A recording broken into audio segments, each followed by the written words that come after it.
আখলাক হলো, এটাকে আপনাদের ব্যবহার, এই ব্যবহার, এই চরিত্র, এই আখলাক আল্লাহ পাক রব্বুল আলামিন পছন্দ করেন না। আপনাদের যদি চরিত্র ভালো হয়, চরিত্রবান যদি আপনারা হন, ভালো মায়ের যদি সন্তান হন, ভালো বাবের যদি সন্তান হন, রাস্তায় থাকবেন না। কারণ এই মাহফিলকে বেয়াদবি করে আপনারা রাস্তায় ঘুরবেন, আপনার পরিচয় আল্লাহর দরবারে বেয়াদব মায়ের বেয়াদব সন্তান হিসাবে গণ্য হবে, বেয়াদব বাপের বেয়াদব সন্তান হিসাবে গণ্য হবে। কাজেই আপনারা রাস্তায় থাকবেন না। এত টাকা খরচা করে আপনারা সভা দিয়েছেন, আপনাদের কি চরিত্র এটা যে আপনারা রাস্তায় ঘুরছেন অথচ সবার প্যান্ডেলের ভিতরে বসছেন না? এত বড় একটা সবার মাহফিল, সেই মাহফিলের বাদ দিয়ে যুবক ছেলেদেরকে দেখলাম আমি রাস্তায় তারা ভিড় জমাচ্ছে। এটা কি মেলার ময়দান নাকি? বলেন আপনারা, এটা কি মেলার ময়দান? এটা কি সেই মহামায়া মেলা নাকি? বলেন। যদি এখানে মেলার ময়দান হতো তাহলে তোমাদের রাস্তায় ভিড় জমানোটা আমি মেনে নিতাম। এটা মেলা না, ইসলামিক একটা, এখানে কোরআনের তাফসীরের একটা মাহফিল বানানো হয়েছে। এটাকে বেয়াদব করে আপনারা বেয়াদব সেজে রাস্তায় ঘুরবেন, এটা মেনে নেওয়া হবে না। প্রয়োজন হলে আমি কমিটিকে বলবো, দোকান যা আছে সব ভেঙে দেন, সব তুলে দেন। দোকানের প্রয়োজন না, এখানে মেলার প্রয়োজন না, এখানে বেচা কেনার কোনো প্রয়োজন পড়ে না। কিসের বেচা কেনা এখানে? কি ভিড় এখানে? আপনাদেরকে অনুরোধ করব, সভা কমিটির যারা ভলেন্টিয়ার আছেন, আপনারা দোকানগুলোকে তুলে দেন। সেখান থেকে যদি কোনো যুবক এসে সবার ভিতরে বসে তো ভালো কথা, আলহামদুলিল্লাহ।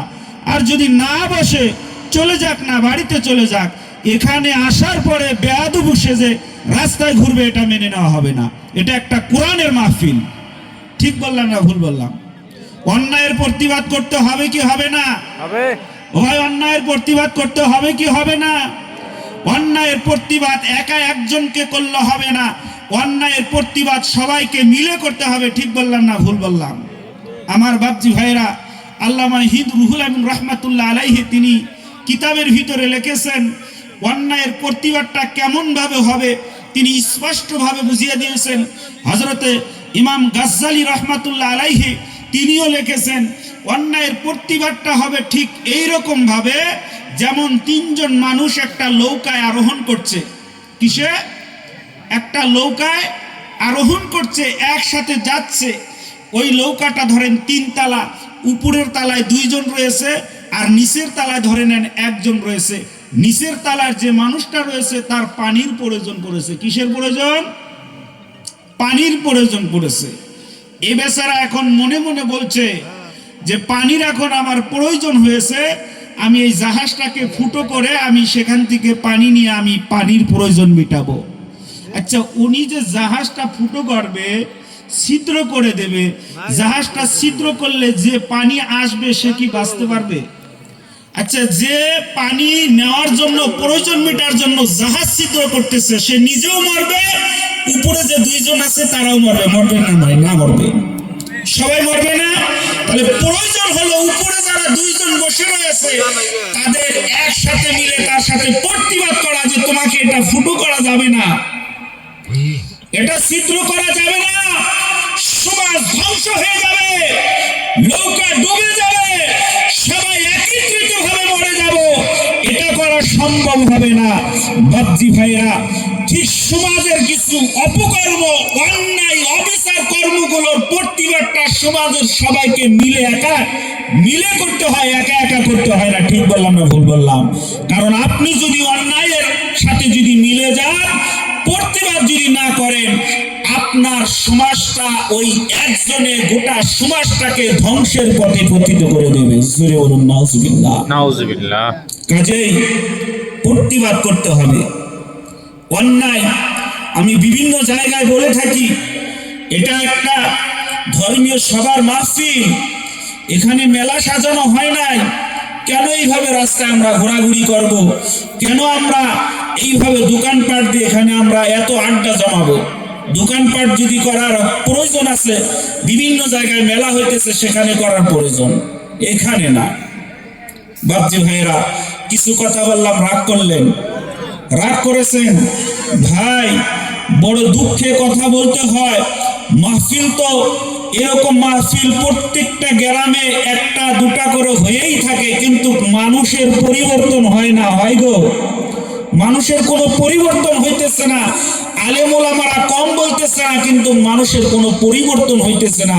আজকের এর জন্য দায়ী হলো আমাদের মতো মা আর বাবা। ঠিক কি বললাম না ভুল বললাম? আমাদের মতো মা বাবা দায়ী। আমার সন্তানটা যখন বাড়ি থেকে বার হয়ে গেল, সবার জন্য মাকে বাবাকে আরো না হলে তার তথ্য নেওয়ার প্রয়োজন ছিল। বাবা, একটা টুপি মাথায় দিয়ে যাও। ওই ছেলেটা মাথায় একটা টুপি মাথায় দিয়ে আসলে সে আর রাস্তায় ঘুরতে পারতো না, সবার ভিতরে বসতো, সবার প্যান্ডেলের মধ্যে বসতো। এর জন্য দায়ী হলাম আমরা মা বাবা। ওই সন্তানটা যখন বাড়ি থেকে বাইর হয়ে আসে, মা বাবা যদি বলে দিত, বাবা রাস্তায় ভিড় জমা না, গড়ো না, সবার প্যান্ডেলে বসে আলেম ওলামার মুখ থেকে কিছু কথা শ্রবণ করো, যদি এই কথাগুলো যদি তাদেরকে শিখিয়ে দেওয়া হতো, আমার মনে হয় সন্তানগুলো এইভাবে রাস্তায় ভিড় করতো না। ঠিক বললাম না ভুল বললাম? আমার বাপজি ভাইয়েরা, আপনাদেরকে অনুরোধ করব, যতগুলো লোক আপনারা আছেন আর যারা বাইরে এখনো আছেন, আপনাদেরকে আবার বলছি, বাবা পা ধরে বলছি আপনাদেরকে, আপনারা রাস্তায় থাকবেন না। খামাক্কা ঠান্ডার মধ্যে রাস্তায় কেন আছেন? ওখানে তো গুনাহ হবে। এখানে বসলে আল্লাহ গুনাহ মাফ করবে। আলেম ওলামা ইতিপূর্বে বলেছে যে গুনাহ মাফের জায়গা হলো এটা। ঠিক বললাম না ভুল বললাম? এগুলো জায়গায় আসতে হয়। এগুলো জায়গায় আসতে পারলে আল্লাহ পাক রব্বুল আলামিন নিজের জীবনের গুনাহগুলোকে আল্লাহ ক্ষমা করে দেয়। সকলে বলি সুবহানাল্লাহ, সুবহানাল্লাহ। সেই জন্য আমরা যতগুলো লোক এখানে আসছি, আমরা একটু মিলাপ্রীতি ভাবে সামনের ফাঁকা জায়গাগুলোকে একটু পূরণ করে নিয়ে, এই না যে হুজুর সুর দিলে যদি ভালো লাগে শুনবো, না ভালো লাগলে উঠে চলে যাব, এটা মুনাফিকি চরিত্র। বুঝেন নাই? এটা মুনাফিকি চরিত্র। হুজুর সুর দিলে ভালো লাগবে শুনবো, সুর না দিলে ভালো লাগবো না, শুনবো না, চলে যাব। এই চরিত্রবান মানুষ সম্পর্কে আল্লাহ কোরআনে এলান করে দিয়েছে, এই সমস্ত মানুষগুলো দিনের এক সাইডে থাকে, দিনটাকে তারা চেকে দেখে, ধর্মটাকে তারা চেকে দেখে সবজি চাকা মতো, যে যদি ভালো লাগে খাবো, ভালো না লাগলে না খাবো, ছেড়ে দেব। এইরকম ভাবে আপনারা ভালো লাগুক চাই না লাগুক, এই সবার মর্যাদাকে রক্ষা করে আপনারা এখানে মিলাপ্রীতি ভাবে ইনশাআল্লাহ থাকবেন তো? সবাই হাত তুলে দেখান একটু, থাকবেন তো? তাকবীরের ধ্বনি দেন, নারায়ে তাকবীর, আল্লাহু আকবার, আল্লাহু আকবার, আল্লাহু আকবার, আল্লাহু আকবার। মাশাআল্লাহ। সকলে মিলেমিশে বসুন। আসুন, অল্প সময় আল্লাহ পাক রব্বুল আলামিনের কোরআনুল কারীমের তাফসীরের মাহফিলের ভিতরে আমরা সময় কাটাই।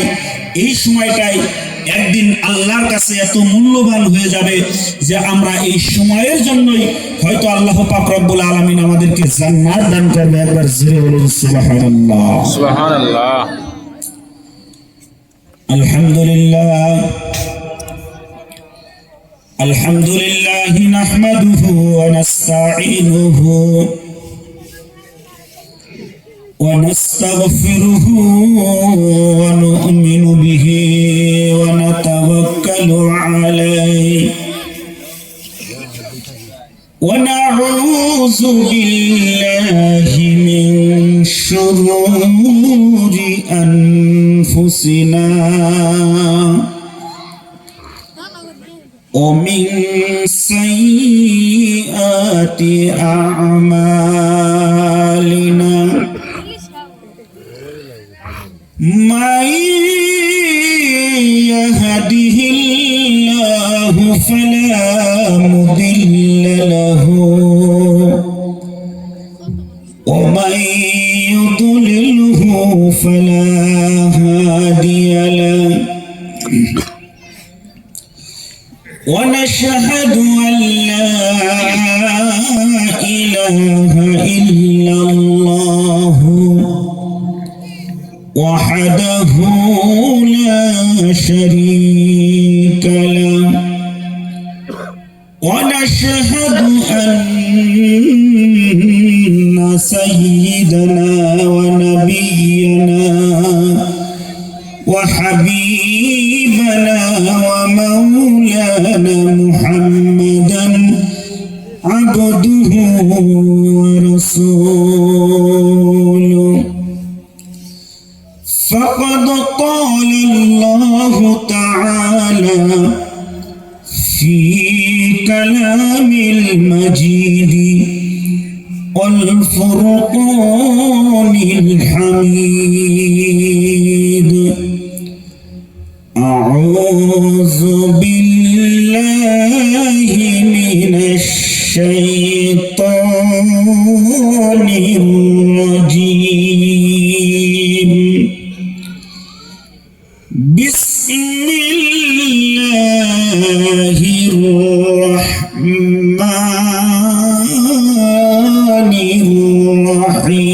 الرحيم.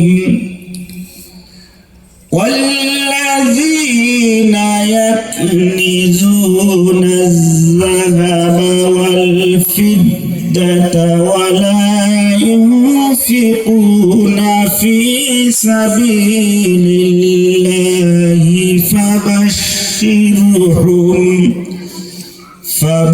فبشرهم بعذاب عليم. وقال النبي صلى الله عليه وسلم: من أتاه الله مالا فلم يؤد زكاته مصل له ماله يوم القيامة شجعا. وقال الله تعالى في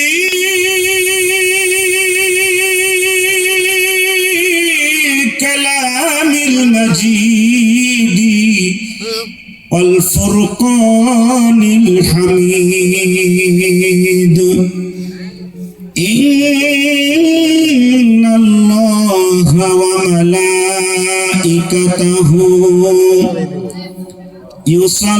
يصلون على النبي يا أيها الذين آمنوا صلوا عليه وسلموا تسليما. اللهم صل على سيدنا مولانا محمد وعلى آل سيدنا مولانا محمد. اللهم على سيدنا مولانا محمد وعلى آله مولانا. ऐ सब्ज गम बुद वाले मंजूर दुआ करुणा जब वक्त नज़र आए दीदार अता करना दीदार अता करना। अल्लाहुम्मा सल्ली على سيدنا مولانا محمد وعلى آله سيدنا مولانا محمد. मैं कब्र अंधेरी में घबराऊंगा जब तन्हा में कब्र अंधेरी में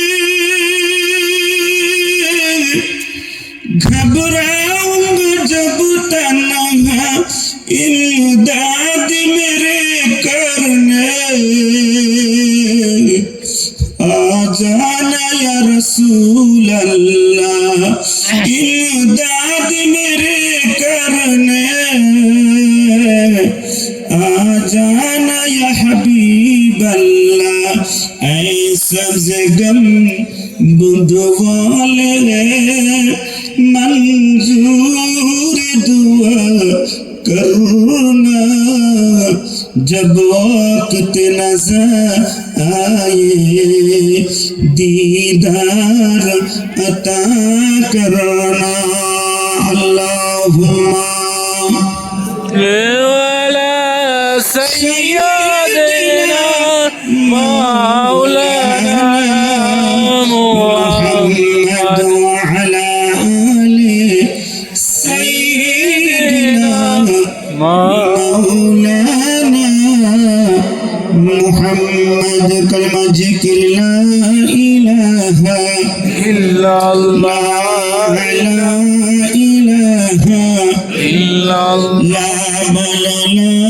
إله لا جر لا إله إلا الله لا إله إلا الله جر لا إله إلا الله قل لا إله إلا الله بل لا إله إلا الله لا إله إلا الله لا إله إلا الله لا إله إلا الله سبحان الله والحمد لله